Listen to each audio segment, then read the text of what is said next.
Parceria Hospital Sírio-Libanês. Pratique o isolamento social. Fique em casa.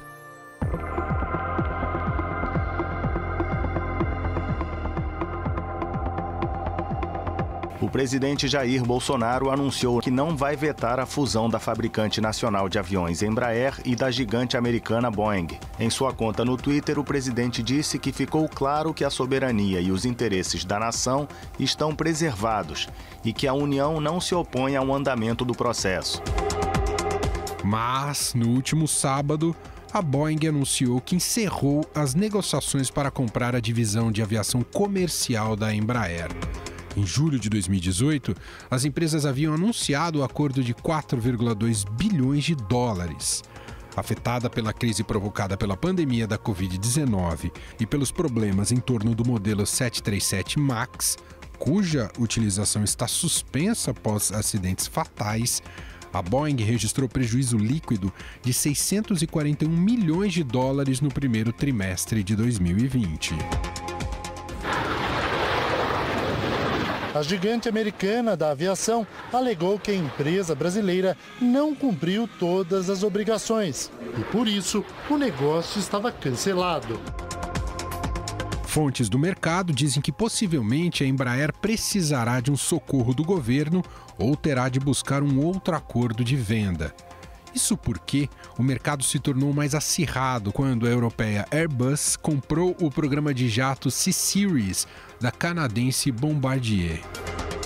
As ações da fabricante brasileira de aviões Embraer despencaram mais de 11% na Bolsa de São Paulo nesta segunda-feira após o rompimento de seu processo de fusão com a americana Boeing. Em vídeo enviado para os funcionários da companhia, o presidente da Embraer, Francisco Gomes Neto, minimizou o problema e afirmou que a empresa tem liquidez. Ficamos surpresos e muito desapontados com a decisão da Boeing em não dar andamento à parceria estratégica que estávamos negociando desde 2017. Mas continuamos firmes e fortes. A Embraer é uma empresa eficiente, diversificada, com uma base de engenharia e manufatura reconhecidas mundialmente pela sua competência, competitividade e qualidade. Quero ressaltar ainda que a Embraer tem liquidez suficiente e acesso a fontes de financiamento para alavancar a continuidade dos seus negócios. A Embraer iniciou procedimentos arbitrais contra a Boeing pelo rompimento do acordo. Quem explica todo este imbróglio aqui pra gente é a repórter de Economia e Negócios do Estadão, Luciana Dianevich. Tudo bem, Lu? Obrigado por nos atender mais uma vez. Tudo, e você, imagina, obrigada a você aí por convidar para comentar esse assunto aqui com vocês. A Boeing não abre o jogo, mas quais seriam as causas reais do fim desse contrato ou ainda está muito no campo hipotético, hein, Lu?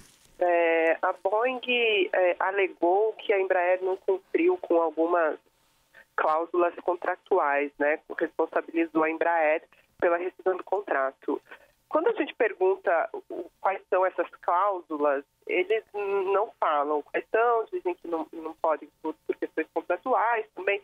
Conversei com algumas pessoas envolvidas no negócio, dizem que são coisas muito pequenas, detalhes.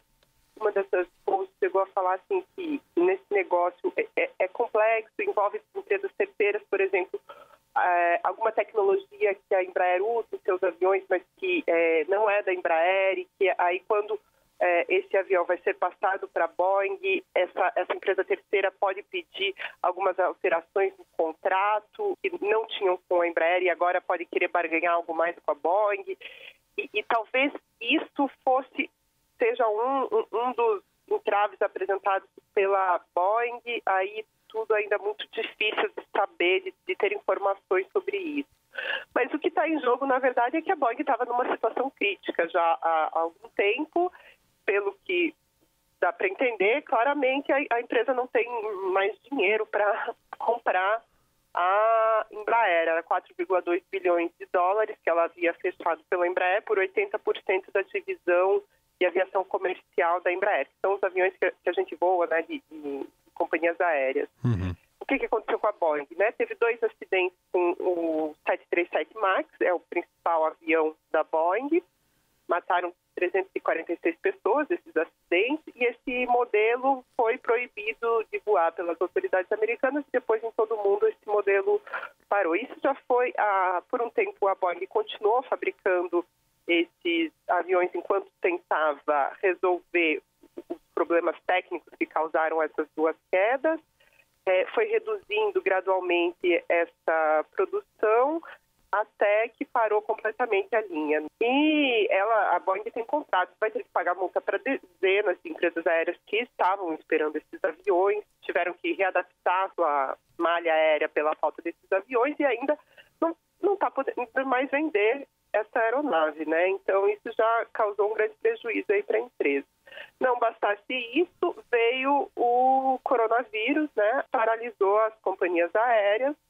Várias companhias devem cancelar encomendas de aviões que já tinham feito para a Boeing e para a Airbus e para a Embraer. Isso é um problema que vai atingir todo o setor, né? A relação entre as duas agora vai para um campo de batalha jurídica, né? Isso é um tribunal americano que vai julgar? Então, ainda não. Por enquanto, o que a Embraer fez? Ela abriu um procedimento arbitral que não envolve a justiça, envolve um terceiro, que as duas empresas chegam a um acordo para ajudar a mediar a negociação. Por enquanto, foi isso que a Embraer fez. Mas no próprio sábado, a gente, o Estadão já publicou uma reportagem, a gente conversou com fontes envolvidas aí nessa negociação, e eles afirmaram que essa vai ser a primeira tentativa.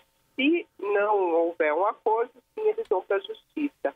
A intenção da Embraer mesmo era tentar resolver isso para que a Boeing ficasse com a divisão comercial mesmo da Embraer, porque já foram investidos milhões, né, nessa separação. A Embraer teve que investir 485 milhões de reais só no último ano para fazer a segregação de sistemas operacionais das duas empresas, para a Boeing poder ficar com a parte dela e a Embraer com a sua parte.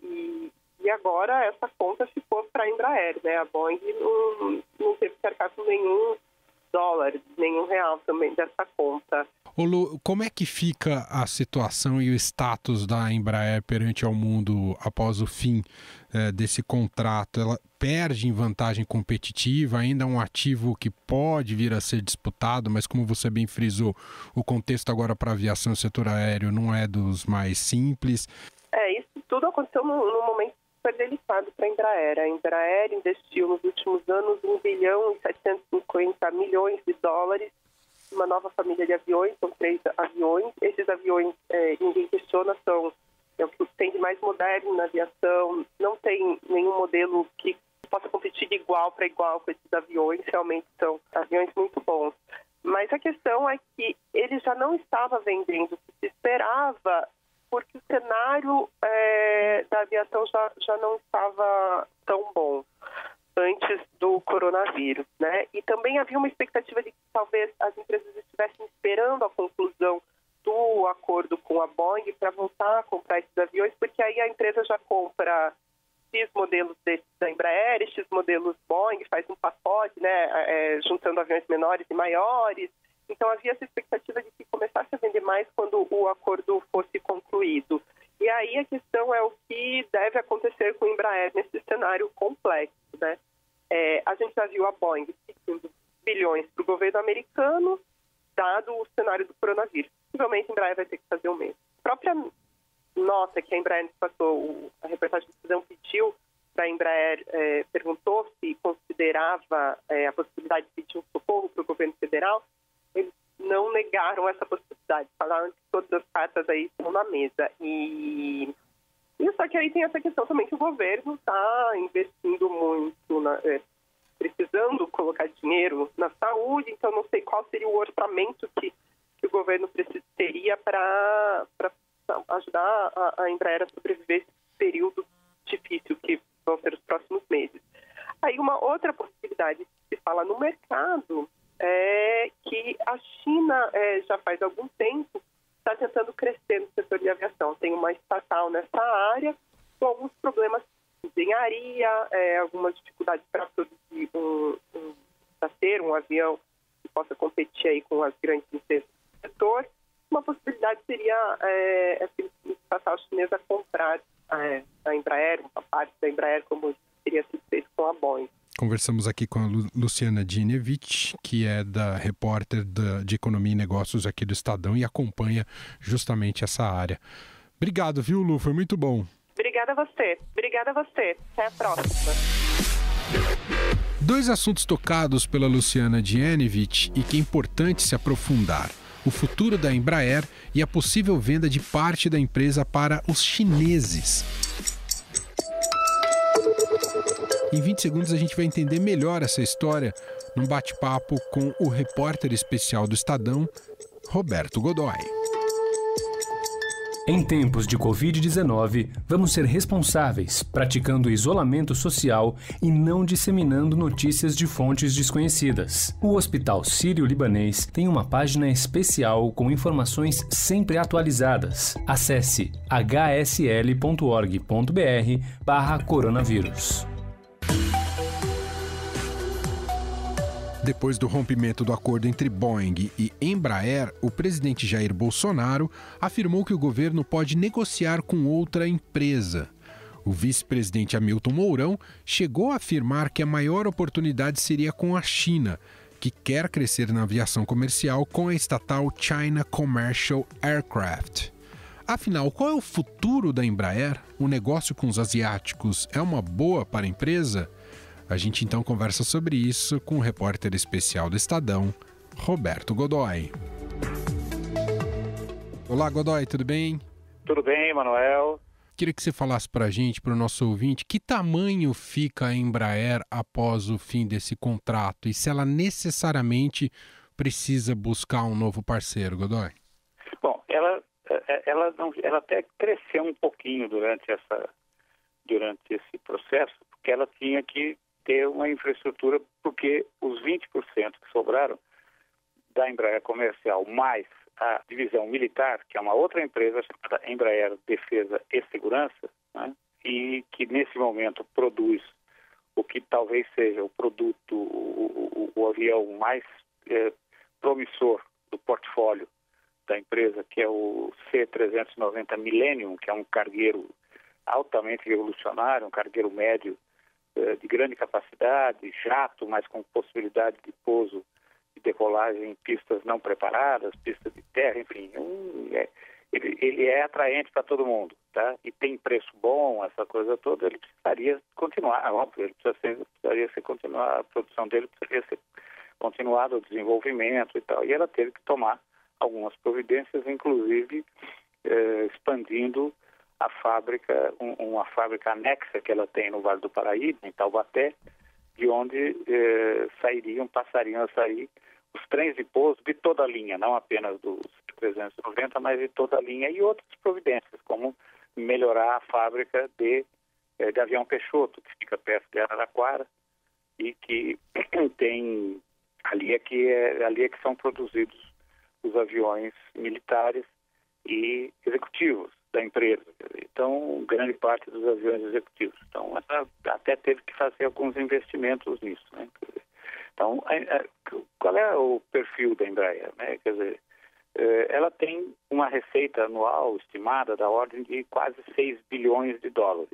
Tem uma carteira de 437 encomendas, portanto, ela pode sobreviver sem vender nenhum avião por 2 anos. Ela tem caixa suficiente para se manter durante 2 anos com venda zero, sem ter que fazer nenhum tipo de alteração, sem demissões, sem nada disso. Claro, talvez tenha que fazer ajuste, e aí não é exatamente demissão. De repente você inicia um programa de demissão voluntária, alguma coisa assim, uma demissão estimulada para reduzir alguns quadros que já não serão necessários na medida em que eram. Mas o Mourão falou que a China estaria interessada, né, Godoy? É verdade. Ele tem aí a Comac.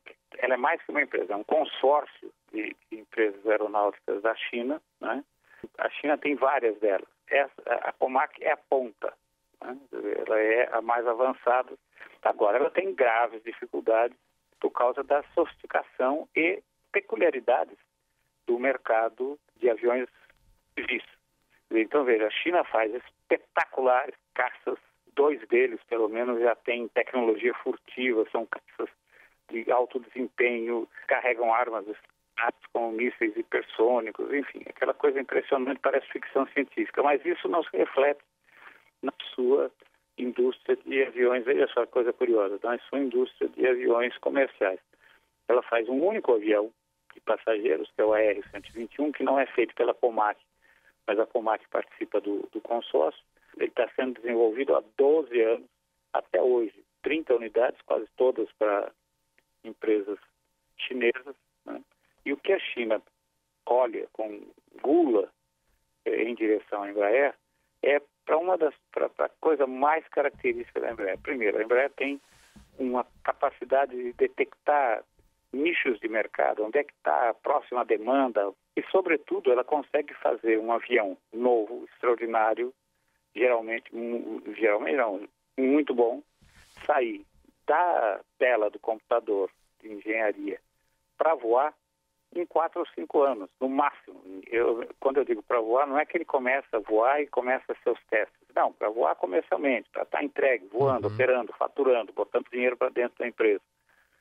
Enquanto que você tem a própria Boeing, por exemplo, hoje demora de 8 a 11 anos para fazer isso. O Mourão falou dessa história chinesa, mas, olha, eu digo a você que isso não agrada a ala militar, que não confia, por assim dizer, ninguém jamais admitirá isso, mas não confia numa parceria com a China.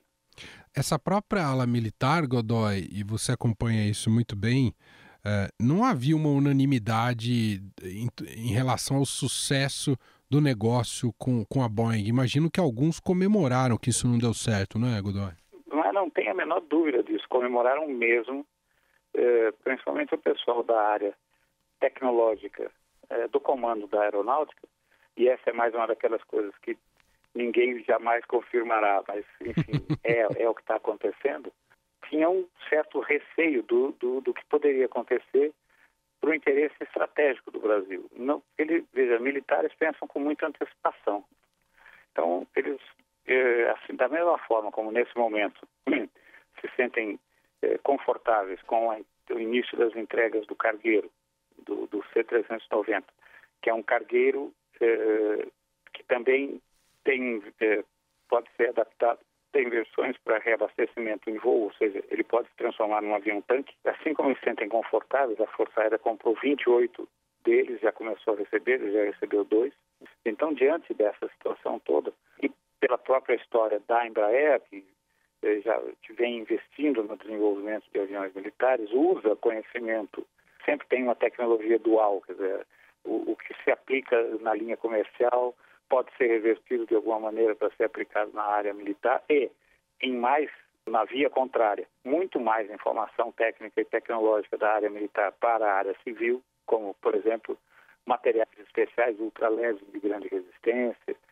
A ala militar que comemorou porque tinha o receio de que esse tipo de coisa se esvaziasse ou perdesse velocidade e entrasse em descompasso com o que se faz o estado da arte hoje no mundo. Muito bom. Esse é Roberto Godoy, repórter especial, conversando e detalhando um pouco mais aqui pra gente a situação da Embraer após o fim do contrato aí com a Boeing, e terão muitos desdobramentos, a gente seguirá acompanhando. Obrigado, viu, Godoy? Um grande abraço, Manuel.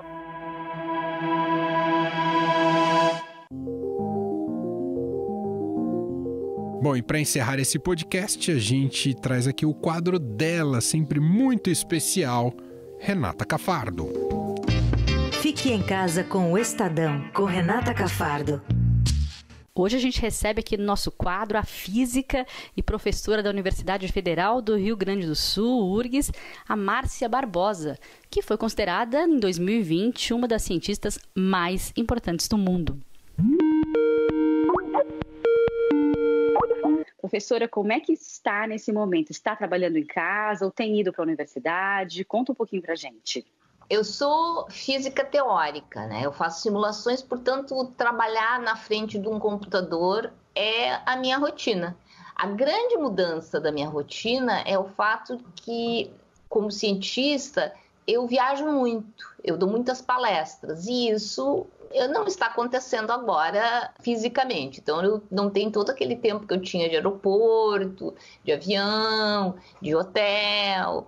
Isso é bom, mas assim, em contrapartida, eu estou fazendo muito webinário. Ontem até eu estava combinando com 2 amigas, uma que mora em Washington e a outra que mora no Rio, para a gente fazer uma happy hour gravada. Cada uma vai pegar o seu veneno de escolha, né? Vinho, champanhe, e vamos, assim, compartilhar a happy hour, porque eu também acho que, além de falar de ciência, além de falar de trabalho, além de falar desse momento de confinamento, a gente também tem que colocar alguma coisa para alegrar, e não é só falar de doença, das dificuldades, vamos falar de alguma coisa divertidinha para amenizar o final do dia, produzir uma happy hour para os outros também. E a senhora falou de alunas, né? A senhora está orientando muitas alunas? Eu tenho 2 grupos de estudantes, porque eu atuo em 2 programas de pós-graduação. Eu atuo no programa de pós-graduação em Física, onde os estudantes são mais jovens, mas eu oriento também num programa de Educação em Ciência, que orienta alguns professores do ensino médio e também funcionários da CAPES do CNPq.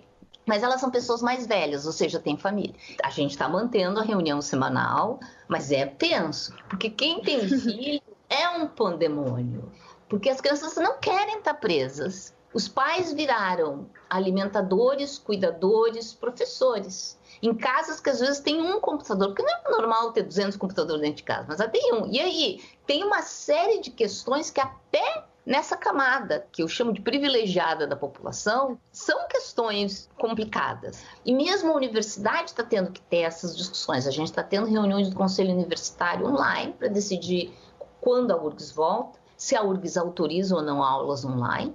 E essa é uma discussão também ética, porque nem todos os alunos têm condições de permanecer online. Todas essas discussões estão sendo feitas, e é bem importante isso, porque tudo isso existia antes. Nós vamos ter que usar esse tempo em que ficou tão intensa a diferença para construir o novo normal. Obrigada, viu, professora? Obrigada mesmo. E continue em casa. Tchauzinho.